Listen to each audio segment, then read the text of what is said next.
আমিষ জাতীয় খাদ্য। এই আমিষ মানুষের অত্যন্ত গুরুত্বপূর্ণ, কারণ এই আমিষ মানুষের দৈহিক বৃদ্ধি ঘটায়, অর্থাৎ শরীর বৃদ্ধি করে। বিশেষ করে শিশুদের অত্যন্ত প্রয়োজন এই আমিষ, কারণ শিশুদের বৃদ্ধির প্রয়োজন আছে। এই আমিষ খাদ্যে প্রচুর পরিমাণ প্রোটিন থাকে। নিচে এই আমিষের কোন কোন খাদ্যে আমিষগুলো পাওয়া যায় সেগুলো আলোচনা করব। তার আগে আমার চ্যানেলটা যারা সাবস্ক্রাইব করেন না, প্লিজ একবার সাবস্ক্রাইব করুন।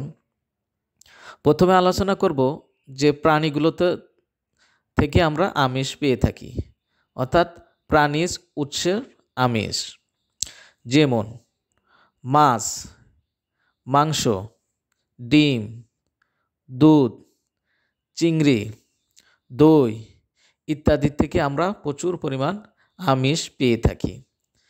এইবারে আলোচনা করব উদ্ভিদ উৎসের আমিষ, অর্থাৎ উদ্ভিদ থেকে যে আমিষগুলো আমরা পেয়ে থাকি, যেমন ডাল, ডালের মধ্যে মসুরের ডাল, মুগ ডাল, ছোলা ইত্যাদি।